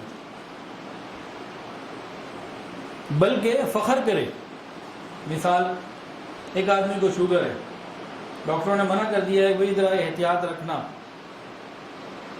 اب وہ کیا کرے، وہ یہ کہے کہ نہیں شوگر تو کوئی بیماری ہے ہی نہیں، ایسے ہی بولتے ہیں آپ، اور وہ زیادہ سے زیادہ میٹھا کھائے اور اپنا میٹھا زیادہ کھانے پہ فخر محسوس کرے، اس کو کیا کہیں گے، یہ شخص لا علاج ہے، اس کا علاج نہیں ہو سکتا، یہ جلدی مرے گا، بیمار ہوگا، یہ پریشان ہوگا، موت تو اپنے ہی وقت پر آنی ہے لیکن زندگی بدترین گزارے گا۔ کیوں؟ بیماری کو بیماری نہیں سمجھ رہا، بلکہ اس پہ فخر کر رہا ہے الٹا کر کے۔ یہ آخری بات ہوتی ہے، اس کے بعد کوئی مسئلہ رہ نہیں جاتا، یہ سب سے آخری اسٹیج ہوتی ہے بیماری کی، جب بیمار بیماری کو بیماری سمجھنا چھوڑ دے۔ اسی طرح گناہوں کے اندر بھی سب سے آخری اور تباہی والی اسٹیج، مہلک اسٹیج، تباہ ہلاک کر دینے والی اسٹیج کیا ہوتی ہے، جب مسلمان گناہ کو گناہ سمجھنا ہی چھوڑ دے، بلکہ گناہ کر کے اس پہ فخر کرے۔ آج کتنے نوجوان ہیں جو باقاعدہ گناہ کر کے اپنے گناہوں پہ فخر کرتے ہیں اور اسے فیس بک پہ لگاتے بھی ہیں، دنیا کو بتاتے ہیں کہ جی میں نے کیسے کیسے گناہ کیے۔ یہ آخری اسٹیج ہوتی ہے، پھر دل ویران اور تباہ ہو جایا کرتے ہیں، پھر ان کو توبہ کی توفیق ملنا بہت مشکل ہو جاتا ہے۔ کوئی توبہ کی توفیق تو گانوں سے، میوزک سے اس کو ملے گی جو اس کو حرام تو سمجھے، گناہ تو سمجھے، برا تو سمجھے۔ جو اس کو نہ برا سمجھ رہا، نہ حرام، نہ گناہ، یہ کس بات کی توبہ کرے گا؟ وہ تو اس فخر اور شان میں ہے کہ جی میں آرٹسٹ ہوں، میں گلوکار ہوں، میں فلاں ہوں، میں جناب ٹک ٹاک اسٹار ہوں، وہی تو اس پہ فخر محسوس کر رہا ہے۔ اس کو توبہ کی توفیق کس بنیاد پہ ملے گی؟ جیسے شوگر کا مریض شوگر کو کہہ گئی بیماری نہیں اور زیادہ میٹھا بھی کھائے اور فخر بھی محسوس کرے، اسی طرح یہ بات بھی سمجھنے کی۔ تو یہاں تک تو ہم پہنچ چکے ہیں کہ اتنا بڑا گناہ کہ جس کے بارے میں رسول اللہ صلی اللہ علیہ وسلم نے اتنی وعیدیں دیں، اتنا اس کو برا سمجھا، بتایا، آج ہم اس کے اندر فخر محسوس کریں، اس سے زیادہ پھر اب بیماری اور کیا ہو سکتی ہے؟ اور بعض لوگ ایسے بھی ہیں جو تھوڑا بہت دینداری کو رکھتے ہیں، نماز بھی پڑھ لیتے ہیں، فکر بھی کر لیتے ہیں، میوزک کو برا بھی سمجھتے ہیں، لیکن اپنی نسلوں کو اس سے بچانے کی فکر نہیں کرتے۔ یہ بھی ایک بہت بڑا مسئلہ ہے۔ سمجھتے ہیں کہ برا ہے لیکن آنکھیں بند کیے بیٹھے ہیں، نہ اپنی فکر کرتے ہیں نہ اپنی نسلوں کی فکر کرتے ہیں۔ تو یہ بھی ایک بہت بڑا مسئلہ ہے، یہ عام بات نہیں ہے۔ ایک حکایت لکھی ہے حضرت تھانوی رحمۃ اللہ علیہ نے کہ ایک شخص کہیں جا رہا تھا، اس نے دیکھا کہ ایک بدو اعرابی دیہاتی جو ہے کہ رو رہا ہے۔ اس نے پوچھا کیوں رو رہے ہو؟ اس نے کہا یہ میرا کتا ہے، مجھے اس سے بڑی محبت ہے، ابھی یہ مر رہا ہے۔ کیوں مر رہا ہے؟ بھوک سے مر رہا ہے۔ اچھا بھائی، تو اس نے دیکھا کہ برابر میں روٹیاں بھی پڑی ہیں، تو خدا کے بندے جب بھوک سے مر رہا ہے، تجھے اس سے محبت بھی ہے، آنسو بہا رہا ہے، تو اس کو روٹیاں کھلا دے، اس کی بھوک تو ختم ہو۔ تو جی روٹی میں کیسے کھلاؤں، اس پہ میرے پیسے لگے ہوئے، آنسو تو فری میں جاری ہو رہا ہے نا۔ تو بہت سارے مفادات کی وجہ سے، وہ مالی ہوں یا کسی اعتبار کے ہوں، ہم اپنی اولاد کو صحیح بات سمجھانے سے بھی چلیں۔ حضرت تھانوی رحمۃ اللہ نے لکھا ہے کہ حضرت حاجی امداد اللہ مہاجر مکی رحمۃ اللہ علیہ ایک مرتبہ کسی بمبئی میں گئے، تو وہاں ایک بڑا تاجر تھا، وہ آ کے ملا، کہنے کا حضرت دعا کریں حج کی توفیق ہو جائے۔ انہوں نے کہا ایک شرط پہ کروں گا کہ جب یہاں سے حج کا جہاز روانہ ہونے لگے، تم اپنا اختیار مجھے دے دو کہ میں تمہارا ہاتھ پکڑ کے وہاں پہنچا دوں، تم یہ بات کرو تو دعا کرتا ہوں، ورنہ خالی میری دعائیں کروانے سے کام نہیں ہوتا، اندر تو تمہاری نیت ہے کوئی نہیں، کاروبار چھوڑنا، کام چھوڑنا، نکلنا، یہ سب تمہاری نیت تو ہے نہیں، کہ کام خود تو نکلیں گے نہیں، ختم نہیں ہوں گے، کم نہیں ہوں گے، اپنی نیت ارادہ بھی تو کرو، مجھے اختیار دو کہ جب جہاز آئے گا میں تمہیں سارے قانونی تقاضے پورے تم کرو اور ساتھ میں تمہیں پہنچا کے آؤں، کرتا ہوں دعا۔ خاموش ہو گیا کہ اپنی نیت ارادہ کوئی نہیں تھا، حضرت جی دعا کریں بس نیک ہو جائیں، بس دعا کریں جی نیک ہو جائیں، اولاد اچھی ہو جائے، خود کوئی فکر نہیں کرنی، محنت نہیں کرنی، علماء کے پاس نہیں آنا، مدارس میں نہیں آنا، اس کے لیے جو طریقے ہیں حلال کمائی اختیار کرنا، حرام سے بچنا، وہ سب کچھ نہیں کرنا، بس یہ دعا کریں گے ہم نیک ہو جائیں، ٹھیک ہو جائیں، آخرت بن جائے۔ ایسے نہیں بات بنتی، کچھ کرنا بھی پڑتا ہے۔ ایک اور حدیث سنی اور دل کے کانوں سے سن لیجئے۔ اللہ اکبر کبیرہ، نبی علیہ السلام نے ایک آدمی کو دیکھا کہ رات کے وقت گانے سن رہا ہے، تو آپ نے 3 مرتبہ فرمایا اس کی نماز کا کوئی اعتبار نہیں، اس کی نماز کا کوئی اعتبار نہیں، اس کی نماز کا کوئی اعتبار نہیں۔ یعنی گانا سننے والے کی نماز بھی قبول نہیں ہوتی، گانا سننے والے کی نماز بھی قبول نہیں ہوتی۔ بات یہ ہے کہ اگر کوئی ڈاکٹر کسی کو کوئی دوائی دے اور اس کے اندر ٹونک بھی ہوں، تو حکیم دوائی دے اس کے اندر جناب بڑی قوت والے خمیرے بھی ہوں اور بڑی چیزیں ہوں، اب وہ قوت والی چیزیں کھائے، قوت تو اسے ملے گی، لیکن اگر وہ شام کو تھوڑا سا زہر بھی لے لے تو ساری چیزیں بے اثر ہو جائیں گی۔ تو نماز سے روحانی قوت تو ملتی ہے، لیکن اس کے بعد رات کو تھوڑی دیر ٹک ٹاک پہ بیٹھ گئے، یوٹیوب پہ بیٹھ گئے، کسی چینل پہ بیٹھ گئے اور جناب کچھ میوزک سننے یا دل لگی کے لیے بیٹھے رہے، تو سارے اثرات تو ختم ہو گئے، جو روحانی قوت حاصل کی وہ خود ختم کر دی۔ تو مکمل علاج کیسے ہوتا ہے کہ انسان دوائی بھی لے اور ساتھ پرہیز بھی کرے، جن چیزوں سے پرہیز کرنی ضروری ہے۔ اب کوئی شخص نماز بھی پڑھے اور سود بھی کھائے، نماز بھی پڑھے اور زنا بھی کرے، نماز بھی پڑھے اور رشوت بھی لے، جب یہ سب کچھ ہوگا تو اس کے اعمال کی قبولیت اور اس کی سارے اثرات اور انوارات سب ختم ہو جائیں گے، جیسا کہ آج ہمارے ہو رہے ہیں۔ ہم بہت ساری مصیبتیں اپنی آنکھوں سے دیکھ رہے ہیں لیکن توبہ نہیں کرتے۔ انسانی خون کا سستا ہو جانا کیا یہ عذاب الہی نہیں؟ دلوں کے اندر اضطراب، روحوں کے اندر بے چینی، کیا یہ عذاب نہیں؟ یہ زلزلے، دھماکے، سیلاب، یہ اچانک ایکسیڈنٹس، درجنوں سینکڑوں لوگوں کا اکٹھے مر جانا، یہ سب عذاب کی صورتیں ہیں۔ لیکن ان تمام چیزوں کے باوجود ہمارے دل توبہ کی طرف نہیں آتے۔ اور تعجب کی بات تو یہ ہے کہ جس پیغمبر کے ہم نام لینے والے ہیں، جن کا کلمہ ہم نے پڑھا ہے، ہم انہی کی مخالفت کرتے ہیں۔ نبی علیہ السلام کی بعثت کے جو مقاصد قرآن میں بیان ہوئے، تزکیہ کرنا، دین کی تعلیم دینا، قرآن کی تلاوت کرنا، حدیث میں ایک مقصد اور بھی بیان ہوا ہے، سنیے اور دل کے کانوں سے سنیے۔ نبی علیہ السلام نے ارشاد فرمایا، مجھے آلات موسیقی توڑنے کے لیے بھیجا گیا ہے، مجھے آلات موسیقی توڑنے کے لیے بھیجا گیا ہے۔ یہ حدیث رسول اللہ صلی اللہ علیہ وسلم ہے۔ نبی علیہ السلام اپنی آمد کا، بعثت کا مقصد بتا رہے ہیں آلات موسیقی کو توڑنا، اور ہمارے گھروں میں ہوم تھیٹر، منی سینما، اور ہمارے گھر کی در و دیوار پہ کتنی ایسی چیزیں ہیں جو میوزک سے اور موسیقی سے اور ان آلات سے تعلق رکھتی ہیں، جن کو توڑنے کے لیے اللہ نے اپنے محبوب کو بھیجا۔ کیا مماثلت ہے ہماری رسول اللہ صلی اللہ علیہ وسلم سے کہ ہمارے گھروں میں یہ آلات بھی سجے ہوئے ہوں اور نبی علیہ السلام کی یہ بات بھی موجود ہو، تو قیامت کے دن کیا منہ دکھائیں گے نبی علیہ السلام کو؟ اس پہ بھی غور کرنے کی ضرورت ہے۔ زمانہ جاہلیت میں بھی زنا عام تھا، آج بھی عام ہے۔ زمانہ جاہلیت میں بھی شراب نوشی عام تھی، آج بھی عام ہے۔ زمانہ جاہلیت میں بھی سودی نظام رائج تھا، آج بھی عام ہے۔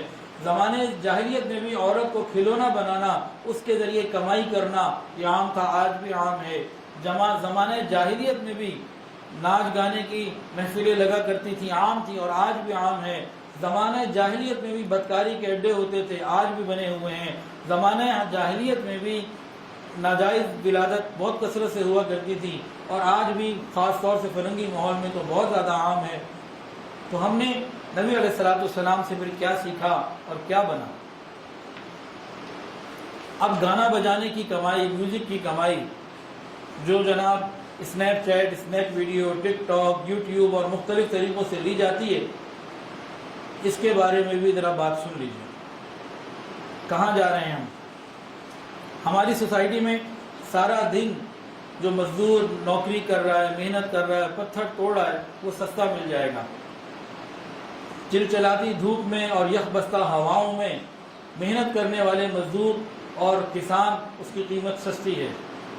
8، 10، 12 سال دینی تعلیم حاصل کر کے، تربیت حاصل کر کے لوگوں کو دین کی تعلیم دینے والے شیخ الحدیث سستے مل جایا کرتے ہیں، لیکن قوم کے اندر بے حیائی پھیلانے والے، عریانیت پھیلانے والے، نونہالوں کے اخلاق بگاڑنے والے، نوجوانوں میں بہرہ روی پیدا کرنے والے، مسلمان بیٹیوں اور بہنوں کے سروں سے دوپٹہ اتارنے والے، چہرے سے حیا کو ختم کرنے والے گلوکار، فنکار، گانے والے، یہ بہت مہنگے ہیں، ان کے ایک منٹ کی قیمت ہے۔ جب معاشرے میں یہ رواج ہو اور یہ حالات ہوں تو پھر محمد بن قاسم اور شیخ الحدیث زکریا رحمۃ اللہ جیسے لوگ پیدا نہیں ہوتے، پھر ناچنے گانے والے ہی پیدا ہوتے ہیں۔ اور جان لیجئے، اس طرح کے پیشوں سے اور اس طریقے کے طریقوں سے کمائی کو حاصل کرنا، چاہے اس سے ہمیں گاڑی بڑی مل جائے، گھر ہمیں اچھا مل جائے، اور ہم قیمتی لباس پہن کر دنیا میں مٹک مٹک کے چلنے والے ہوں، قیامت کے دن ان کے جسم کے اوپر ایک چیچڑا بھی نہیں ہوگا، اور اس قسم کی کمائی جو میوزک اور بے حیائی کے راستے سے ہے، اس کا ایک ایک پیسہ حرام ہے۔ اور یہ اپنی طرف سے نہیں کہہ رہا، نبی علیہ السلام کی بات سن لیجئے، نبی علیہ السلام کا فرمان سن لیجئے۔ صفوان ابن امیہ رضی اللہ تعالیٰ عنہ سے روایت ہے کہ فرماتے ہیں کہ ایک مرتبہ نبی علیہ السلام کے پاس تھے، اتنے میں ایک شخص عامر ابن قرہ نبی علیہ السلام کے پاس آیا اور اس نے آ کے عرض کیا، یا رسول اللہ، میرے لیے اللہ نے شقاوت، بدبختی اور سختی مقرر کر دی ہے، میرے نصیب میں لکھ دی ہے، میں سمجھتا ہوں مجھے حلال نہیں ملنے لگا، مجھے آپ 10 بجانے کی اجازت دے دیجئے تاکہ میں اس سے اپنا رزق حاصل کر سکوں، میں 10 بجایا کروں، آپ مجھے گانا بنانے کی اجازت دے دیجئے، میں وعدہ کرتا ہوں میں فحش گانا نہیں گاؤں گا۔ یہ اس نے آگے دربار رسالت میں بات کی. نبی علیہ السلام نے کیا جواب دیا؟ یہ ٹک ٹاک پر بیٹھنے والے اور اس طرح کی چیزوں پہ بیٹھنے والے اپنے نبی کی بات کو دل کے کانوں سے سن لیں. رسول اللہ صلی اللہ علیہ وسلم نے ارشاد فرمایا میں تجھے ہرگز اجازت نہ دوں گا، نہ تیری عزت کروں گا، نہ تجھے کچھ عطا کروں گا. اے خدا کے دشمن، تو جھوٹ بولتا ہے. اللہ نے تجھ کو حلال اور پاکیزہ رزق عطا فرمایا ہے، تو چاہے تو حلال کر سکتا ہے، تو خود حرام کی طرف اختیار کر رہا ہے، حرام کو اختیار خود کر رہا ہے. اگر میں اس سے پہلے تجھے منع نہ کر چکا ہوتا اور تجھے سمجھا نہ چکا ہوتا تو میں تیرے ساتھ برے طریقے سے پیش آتا. یہ رحمت للعالمین ہے جو مہمان نوازی میں سب سے زیادہ ہیں. فرمایا کہ اگر پہلے نہ بتایا ہوتا تجھے ابھی پہ سکھاتا سبق، برے طریقے سے پیش آتا. چل میرے پاس سے اٹھ کے کھڑا ہو جا، خدا کے سامنے توبہ کر، یاد رکھ اب اگر سمجھانے کے بعد تو نے یہی کیا جو کچھ کہہ رہا ہے، میں تجھے دردناک سزا دلواؤں گا، تیرا منہ بگاڑ دوں گا، تیرے گھر کو تجھے گھر سے باہر نکال دوں گا، تیرا سامان لوگوں کے اندر تقسیم کروا دوں گا. یہ نبی علیہ السلام رحمت اللہ عالمین کے الفاظ ہیں اس شخص کے لیے جو آیا کہ جی میں فحش گانے نہیں گاؤں گا، مجھے دف وغیرہ کی ذرا محدود اجازت دے دیجئے. تو نبی علیہ السلام نے اتنی سختی کے ساتھ اس کے ساتھ معاملہ کیا. اور جب وہ چلا گیا تو نبی علیہ السلام نے فرمایا یہی لوگ ہیں جو گناہگار ہیں اور نافرمان ہیں. جو کوئی ان میں سے بغیر توبہ کے مرے گا، قیامت کے دن اللہ اسے ننگا اٹھائے گا، اس کے جسم کے اوپر ایک چیتھڑا بھی لباس کا نہ ہوگا، کھڑا ہونا چاہے گا لڑکھڑائے گا، گر جائے گا. تو آج اس طرح کی کمائیوں سے قیمتی لباس پہننے والے اور لوگوں میں فخر کے ساتھ کھڑے ہو کر اپنے آپ بڑے انٹرویو دینے والے اور بڑے اپنے آپ کو کچھ سمجھنے والے، عقل کل سمجھنے والے، قیامت کے دن نہ ان کے جسم کے اوپر لباس ہوگا، نہ یہ اللہ کے سامنے کھڑے ہو سکتے. اب ہم خود سوچیں ہمیں کیا کرنا ہے، کس طرف ہم جا رہے ہیں. اللہ اکبر کبیرہ. ایک اور حدیث سن لیجئے.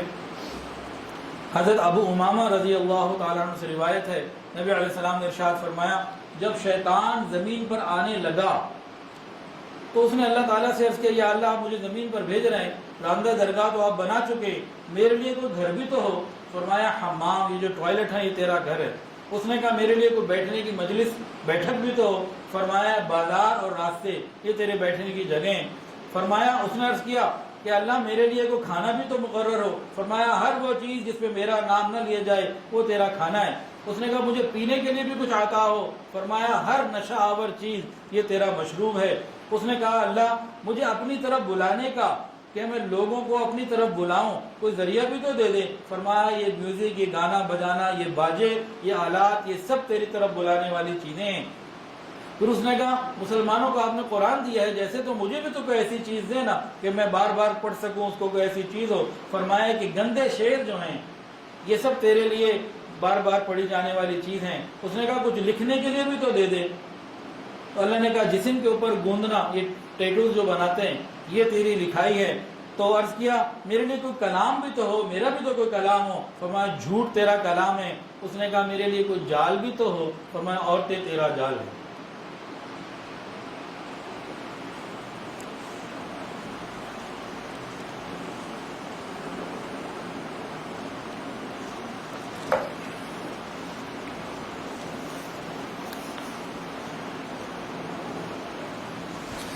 اللہ اکبر کبیرہ. تو نبی علیہ السلام نے تو گانے بجانے سے ہر طریقے سے منع کیا. نفاق اس سے پیدا ہوتا ہے، شہوت اس سے پیدا ہوتی ہے، اور قیامت کے دن کی ذلت اور رسوائی اس سے ملتی ہے. بندر اور خنزیر اس سے بنایا جاتا ہے، اور اللہ تعالیٰ کے عذاب اس کی وجہ سے آتے ہیں. اس کی ذریعے سے حاصل ہو جانے والی کمائی حرام ہے، اور اس کی وجہ سے گانا سننے والوں کے کانوں میں سیسا پگھلا کے ڈالا جائے گا. اتنی باتیں تو رسول اللہ صلی اللہ علیہ وسلم نے بتائیں، اور بھی باتیں بتائیں، کاش ہمیں سمجھ میں آ جائے.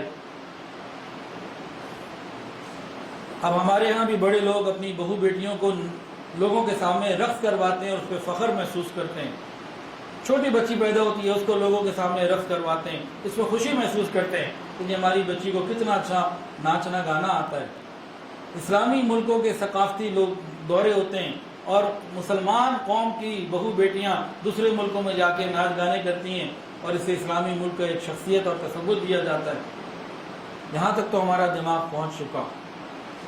یورپ کی اندھی تقلید پر کسی شاعر نے خوب تبصرہ کیا، طاق دل ہیں چراغ انگریزی، طاق دل ہیں چراغ انگریزی، سر کے اندر دماغ انگریزی، چال انگریزی ڈھال انگریزی، جسم کا بال بال انگریزی، جسم ہندی میں جان انگریزی، منہ کے اندر زبان انگریزی، چھل رہا ہے گلا تو چھل جائے، لہجہ صاحب سے اپنا ملائے۔ یہ کیفیت ہماری اس وقت ہو چکی ہے۔ پاکستان بننے سے پہلے ایک بات کتابوں میں بہت طریقے سے موجود ہے اور آپ لوگوں نے سنی بھی ہوگی اور پڑھی بھی ہوگی۔ پاکستان ہندوستان الگ الگ نہیں تھے۔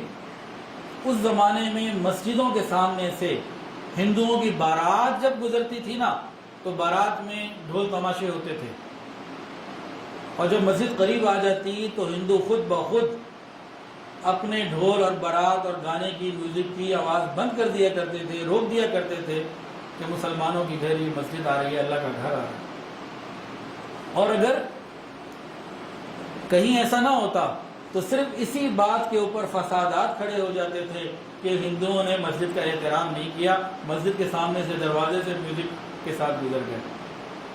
یہ بات آن دی ریکارڈ ہے۔ یہ کب کی بات ہے؟ یہ پارٹیشن سے پہلے کی ہے۔ مسلمانوں میں غیرت تھی، غیر قوم بھی مسلمانوں کے گھروں کا عبادت گھر مساجد کا احترام کیا کرتی تھی، اور آج 2021 مسلمان ہی اس کا احتیاط نہیں کرتے۔ مساجد کے اندر بیٹھے ہوئے میوزک کی آوازیں آ رہی ہوتی ہیں، بلکہ بعض مرتبہ تو یہاں تک ہے کہ مسجد کی جو پراپرٹی ہوتی ہے اس کی اندر جو دکان بنی ہوئی ہوتی ہے وہاں میوزک چل رہا ہوتا ہے، اور مسلمان مسجدوں کے سامنے سے گزر رہے ہوتے ہیں تو گاڑی کے اندر سے میوزک بند نہیں کرتے۔ کتنا فرق آ گیا۔ دوسرا فرق کیا آ گیا؟ آج سے 60-70 سال پہلے، 40-50 سال پہلے چلے جائیے، یہ ڈوم میراسی ان کو کیا کہا جاتا تھا؟ ان کو ساتھ نہیں بٹھایا جاتا تھا، ان کی عزت نہیں ہوتی تھی، اور آج ہم نے ان کو فنکار اور گلوکار اور اس قسم کے نام دے کے آج ان کی وہ عزت ہوتی ہے جو بعض جگہ شیخ الحدیث کی بھی نہیں ہوتی۔ کسی کافر ملک میں کسی گانے والی ناچنے والی کا انتقال ہو جائے تو مسلمانوں کے اندر ایک افسوس اور غم کی لہر پیدا ہو جاتی ہے۔ اتنی تباہی تو آ چکی ہے۔ حضرت مفتی تقی عثمانی صاحب کی ایک جگہ ایک بات پڑھی، انہوں نے کہا ایک زمانہ ایسا تھا کہ جس توجہ سے سنیے گا، انہوں نے لکھا ہے، انہوں نے فرمایا ایک زمانہ ایسا تھا کہ جس گھر میں ریڈیو ہوتا تھا، ٹی وی نہیں ہوتا تھا، صرف ریڈیو ہوتا تھا، اس زمانے میں ٹی وی تھا ہی نہیں، تو اس گھر کو کہا جاتا تھا کہ یہ دیکھو ان کے گھر میں ریڈیو ہے، یہ بے حیائی کی اور بری علامت سمجھا جاتا تھا۔ ایک زمانہ ایسا گزرا ہے کہ مفتی تقی عثمانی صاحب نے جس گھر میں ریڈیو ہوتا تھا تو اس کی طرف نسبت برائی کی جاتی تھی۔ فرماتے ہیں آج اتنی تبدیلی آ گئی کہ اگر گھر میں ٹی وی نہیں ہے اور صرف ریڈیو ہے، کہتے ہیں کتنے دیندار لوگ ہیں کہ صرف ریڈیو ہے، گھر میں ٹی وی نہیں ہے۔ اتنی تبدیلی تو آ چکی ہے، اور آگے پتہ نہیں کیا ہوگا۔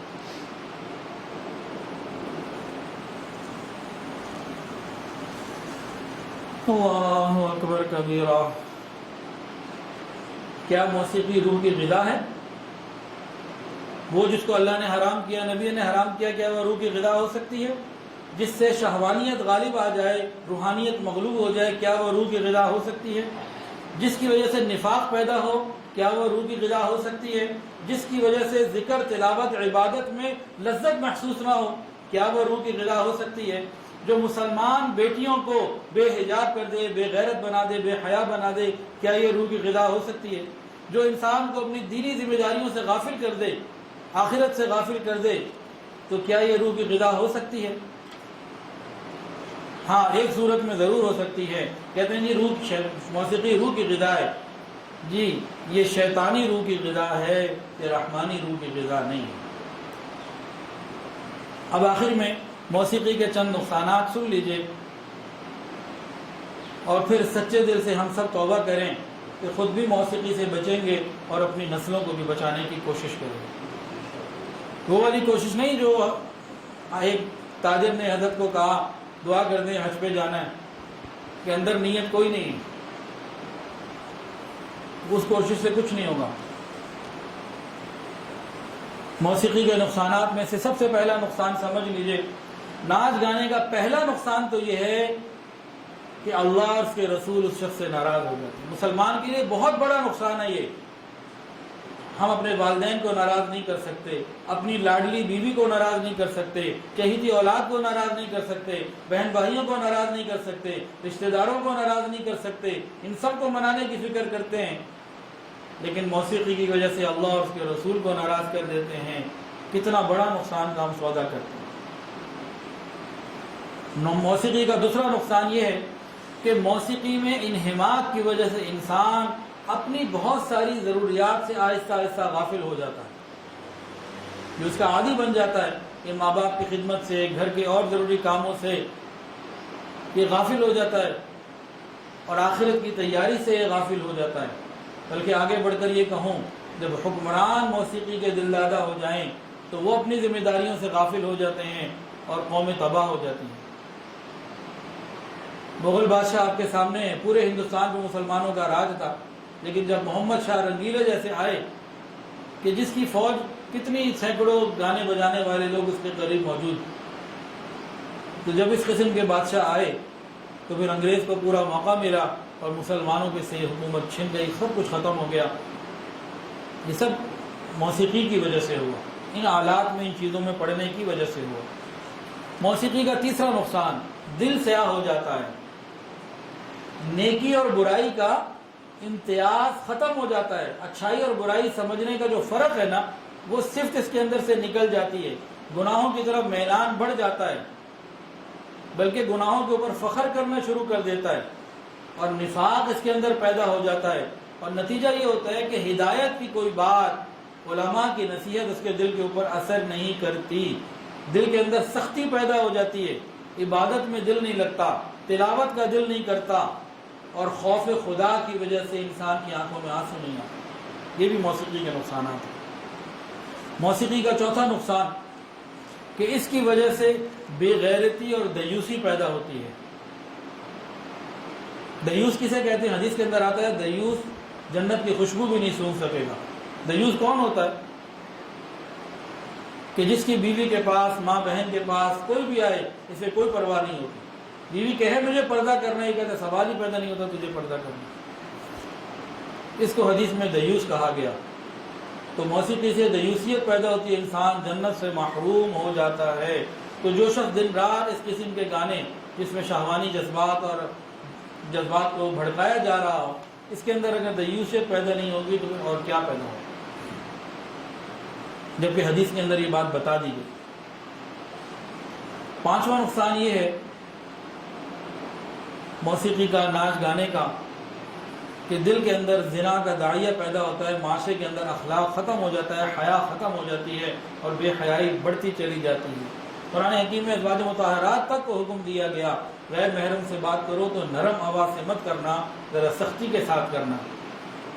سلیمان ابن عبد الملک نے ایک موقع پہ ایک بات کہی تھی، اس نے کہا اونٹ بلبلاتا ہے تو اونٹنی بے خود ہو جاتی ہے، بکرا جوش شہوت میں آ کر آواز نکالتا ہے تو بکری مست ہو جاتی ہے، کبوتر گٹر ہوں کرتا ہے تو کبوتری مزے میں آ جاتی ہے، مرد رات گاتا ہے تو عورت مستی میں آ جاتی ہے۔ اسی بات کو آگے بڑھاتے ہوئے، کیا عورت جب پرکشش آواز نکالے گی اور ساتھ ناچ بھی رہی ہوگی تو مرد کے اندر جوش نہیں آئے گا؟ اور نوجوان جب ان باتوں کو دیکھتے ہیں تو یہ اپنی شہوت کو کسی نہ کسی طریقے سے پورا کرنے کے راستے نکال لیتے ہیں۔ نکاح دیر سے ہو رہا ہے، اور یہ چیزیں جب دیکھی سنی اندر شہوت بھڑک گئی، اب اس کو پورا کرنے کے لیے یہ کوئی نہ کوئی طریقہ نکال لیتے ہیں۔ آج حالت یہ ہو گئی ہے کہ اپنے بیٹے کے لیے پاک دامن بہو تلاش کرنا ایک مشکل کام ہوتا جا رہا ہے، اپنی بیٹی کے لیے پاک دامن داماد تلاش کرنا مشکل کام ہوتا چلا جا رہا ہے۔ یہاں تک حالت پہنچ چکی ہے۔ چھٹا نقصان یہ ہے کہ اس سے دولت کا ضیاع ہوتا ہے، مال پیسہ غلط جگہ پہ لگتا ہے۔ بعض مرتبہ بڑے بڑے ہوٹلوں میں بڑی بڑی قیمتی ٹکٹس کے ساتھ انسان بے حیائی کو انجوائے کرنے کے لیے جاتا ہے، اس کو کہو کسی غریب کی مدد کر دو، وہ نہیں کرتا۔ گانا سننے کے لیے ہزاروں لاکھوں روپے لگا دے گا۔ اس کو کہو کہ تمہارے قریب میں کسی کے گھر میں بھوک ہے، وہاں اس کے لیے کوئی راشن ڈال دو، وہ نہیں ڈالے گا، گانا سننے کی طرف بڑھ جائے گا۔ اس کو کہو تم نے موبائل 2 لاکھ کا لے لیا، تو موبائل سستا کر کے کسی غریب کی مدد کر دو، اس کے لیے وہ تیار نہیں ہوگا۔ ہاں، ایسے لوگوں کو یہ نظر آئے گا کہ جی قربانی کرنے سے بہتر ہے کہ کسی غریب کے گھر میں جہیز کی ضرورت ہے تو وہاں جہیز دے دو۔ انہیں یہ نظر نہیں آئے گا کہ بے حیائی اور بے دینی کے کاموں میں جو لاکھوں روپے لگا رہے ہو وہ وہاں نہ لگا کے کسی غریب کی مدد کرو۔ سوچ بدل جاتی ہے۔ اور 7واں نقصان، جو سارے نقصان بہت بڑے ہیں لیکن ایک بہت بڑا نقصان یہ ہے کہ گانے بجانے کی وجہ سے نئی نسل تباہ ہو رہی ہے۔ وہ معصوم بچہ جس کے کانوں میں قرآن کی آواز آنی چاہیے تھی، بچپن ہی سے، چھوٹی عمر ہی سے اس کے کانوں میں فحش گانے جا رہے ہیں۔ ماں باپ اس کو دوسروں کے سامنے نچوا کر فخر محسوس کرتے ہیں کہ جی میرے بچے کو اتنی عمر میں فلاں ڈانس آ گیا اور یہ بھی آ گیا اور وہ بھی آ گیا۔ باقاعدہ ایسے اسکولوں میں بھیجا جاتا ہے جہاں اسے ڈانس سکھایا جائے۔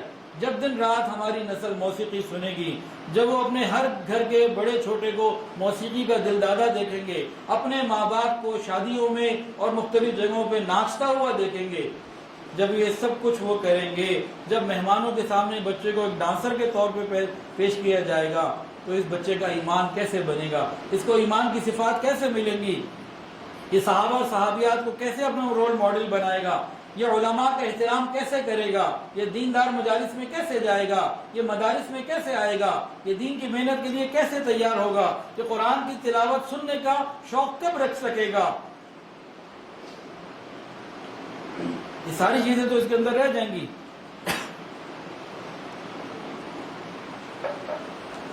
تو ہم اپنی نسلوں کی حفاظت کی فکر کریں اور موسیقی سے اپنے آپ کو بچائیں اور اپنی نسلوں کو بھی بچائیں۔ یہ اولاد بہت بڑی نعمت ہے، اس کی حفاظت کرنی ہے، اس کے کردار اور اخلاق کی حفاظت کرنی ہے، اور اللہ اور اس کے رسول کا پیغام اپنی نسلوں کو پہنچانا ہے۔ یاد رکھیں، والدین اگر نیک ہوں، عبادت گزار ہوں، علماء سے تعلق رکھنے والے ہوں، حرام سے بچنے والے ہوں، حلال کمائی کرنے والے ہوں، تب اولاد محمد بن قاسم پیدا ہوتی ہے، تب مجد الفسانی رحمۃ اللہ علیہ اولاد بنتی ہے، تب شیخ الحدیث مولانا زکریا رحمۃ اللہ علیہ جیسی اولاد بنتی ہے، تب مفتی تقی عثمانی صاحب جیسی اولاد بنتی ہے۔ یہ کب ہوتا ہے؟ جب والدین خود نیک ہوں۔ والدین اگر فاطمہ اور علی ہوں تو اولاد حسن اور حسین ہوا کرتی ہے، لیکن جہاں پہ والدین فاسق اور فاجر ہوں، اللہ کے نافرمان ہوں، حرام کھانے والے ہوں، گانا بجانے کے رسیاں ہوں، گانے بجانے کا شوق رکھتے ہوں، پھر اولاد کیا بنتی ہے؟ گلوکار بنتی ہے، فنکار بنتی ہے، چور اور ڈاکو بنتی ہے، قاتل اور دیوس بنتی ہے، فریبی اور مکار بنتی ہے، ظالم اور خونخوار بنتی ہے، یہ چنگیز خان اور ہلاکو خان بنتی ہے۔ تو یہ اولاد اللہ کی نعمت ہے، ہمیں اس کی حفاظت کرنی ہے اور ان کو صحیح ترتیب پہ چلانا ہے، ورنہ قیامت کے دن یہی سگی اولاد اللہ تعالیٰ سے دعا کرے گی۔ 22ویں سپارے میں اس کا ذکر ہے، ربنا آتنا ضعفین من العذاب والعنہم لعنا کبیرا۔ یا اللہ، یہ ہمارے ماں باپ، انہوں نے دنیا کے بارے میں بہت کچھ سمجھایا بڑھایا، کبراءنا سادتنا، یہ ہمارے سرپرست، یہ ہمارے بڑے، ہمارے ماں باپ، انہوں نے دنیا کے بارے میں بہت کچھ سکھایا پڑھایا، دین سے غافل کیے رکھا، علماء سے دور کیے رکھا۔ اللہ، آج ہمیں عذاب میں مبتلا کیے جا رہے ہیں، ہم تو عذاب میں جا رہے ہیں۔ اللہ، ہماری دعا یہ ہے کہ ہمارے ان بڑوں کو وَلْعَنْهُمْ لَعْنًا كَبِيرًا، ڈبل عذاب بھی دینا اور ان کے اوپر زیادہ لعنت بھی کرنا۔ ہم سے زیادہ لعنت کے مستحق ہمارے ہی بڑے ہیں جنہوں نے ہمیں دین کی طرف نہ لگایا۔ یہ سگی اولاد جس کو پہلے کھلایا بعد میں خود کھایا، جس کو پہلے سلایا بعد میں خود سوئے، جس کو پہلے پلایا بعد میں خود پیا، جس کے لیے سارا دن محنت کی، مشقت کی، اسے پالا پڑوس بڑا کیا، سب کچھ لگا دیا، قیامت کے دن یہی اولاد اللہ سے مانگ رہی ہوگی، ربنا آتہم ضعفین من العذاب والعنہم لعنا کبیرا۔ اللہ ہمارے ان بڑوں کو، ماں باپ کو، کبراءنا سادتنا، ڈبل عذاب دے ہم سے، ہمیں تو مل رہا ہے جتنا ہمیں مل رہا ہے اس TikTok, Snapchat, snack video اور اس کمائی کے حرام ہونے کے انہوں نے کبھی نہیں روکا. تو اللہ جتنا ہمیں عذاب مل رہا ہے وہ تو مل ہی رہا ہے. ہماری دعا یہ ہے کہ ہمارے ان بڑوں کو ہم سے ڈبل عذاب بھی دے، ڈبل لعنت بھی. تو اللہ تعالیٰ ایسے برے انجام سے ہماری حفاظت فرمائے. وآخر دعوانا ان الحمدللہ. توبہ کے کلمات پڑھ لیجئے. جو بیعت ہونا چاہیں بیعت کی نیت بھی کر سکتے. ساتھ ساتھ پڑھ لیجئے. بسم اللہ الرحمن الرحیم. لا الہ الا اللہ محمد رسول اللہ. اشہد ان لا الہ الا اللہ واشہد ان محمد عبدہ ورسولہ. استغفر اللہ ربی من کل ذنب واتوب الیہ. استغفر اللہ ربی من کل ذنب واتوب الیہ. استغفر اللہ ربی من کل ذنب واتوب الیہ برحمتک یا ارحم الراحمین. الحمدللہ ان کلمات سے ہم توبہ طائب ہو چکے. 6 معمولات ہیں، اگر پابندی سے کریں گے تو انشاءاللہ دلوں میں اللہ کی محبت آئے گی. پہلی چیز استغفار اور دوسری درود شریف، تیسری تلاوت قرآن مجید، چوتھی وقوف قلبی، پانچویں مراقبہ اور چھٹی رابطہ شیخ. تفصیلات کسی کو چاہیے ہو تو پھر واٹس ایپ پہ لے لیں. اللہ تعالیٰ خیر فرمائیں گے. اچھا، آج تو الحمدللہ بیان ہوا آنے والی بدھ اور آنے والی اتوار. بدھ کو جو بیان سیرت کا ہے وہ نہیں ہوگا. بدھ کی صبح ہم لوگ سفر پہ جا رہے ہیں گلگت کے انشاءاللہ. تو اتوار کو تو بیان یہاں ہوتا ہی ہے عصر سے مغرب. جب میں نہیں ہوتا تو مولانا محمود انور صاحب کر لیتے ہیں، یا کبھی دوبارہ آ جاتے ہیں، اکثریہ آتے ہیں. تو اتوار کا بیان کی تو لاغا نہیں ہوتی، میں یہاں ہوں یا نہ ہوں. آنے والی بدھ کو انشاءاللہ بیان نہیں ہوگا، سفر پہ ہیں. اور اگلی بدھ تک امید ہے انشاءاللہ اگلی بدھ کو ہو جائے گا. آپ اللہ نے چاہا تو انشاءاللہ پہنچ جاؤں گا. باقی تو جب سفر میں جائیں گے تو ایک آدھ دن اوپر نیچے وہاں معلوم، کیونکہ 2 دن کا تو سفر ہے. بدھ کو یہاں سے چلیں گے، رات ناران میں ٹھہریں گے، اور پھر جمعرات کی رات کو گلگت شام کو پہنچیں گے انشاءاللہ. دعا کر لیجیے. الحمدللہ رب العالمین وصلی اللہ علی النبی الامی الکریم. ربنا ظلمنا انفسنا وان لم تغفر لنا وترحمنا لنکونن من الخاسرین. اللہ ہم آپ کے عاجز مسکین بندے ہیں. اللہ ظاہر میں بندے، حقیقت میں نہایت ہی گندے ہیں. یا اللہ ہمارے دلوں کی گندگیوں کو دور فرما، ہمارے سینوں کو اپنے نور سے منور فرما، ہمارے دلوں کو اپنی یاد سے آباد فرما. رب کریم سینوں کو اپنی محبت سے لبریز فرما، خطاؤں سے درگزر فرما، عیبوں کی پردہ پوشی فرما. رب کریم اپنی رحمتوں کی پشپناہی نصیب فرما. رب کریم سر کے بالوں سے لے کر پاؤں کے ناخنوں تک نیکی تقوی عطا فرما. یا اللہ حیا اور پاکدامنی عطا فرما. اللہ موسیقی اور میوزک سے ہماری اور ہماری نسلوں کی حفاظت فرما. اس کی برائی کو ہمیں سمجھنے کی توفیق عطا فرما. یا اللہ برائی کو برائی سمجھنے کی استطاعت عطا فرما. یا اللہ ہمارے گناہوں کو معاف فرما. رب کریم ہماری تمام دعاؤں کو اپنی رحمت سے قبول فرما. تمام حاضرین کی تمام دلی نیک جائز حاجات کو پورا فرما. یا اللہ پوری امت کی حفاظت فرما، ہمارے تینوں حرم کی حفاظت فرما. رب کریم ہمیں اپنے مقبول بندوں میں شامل فرما.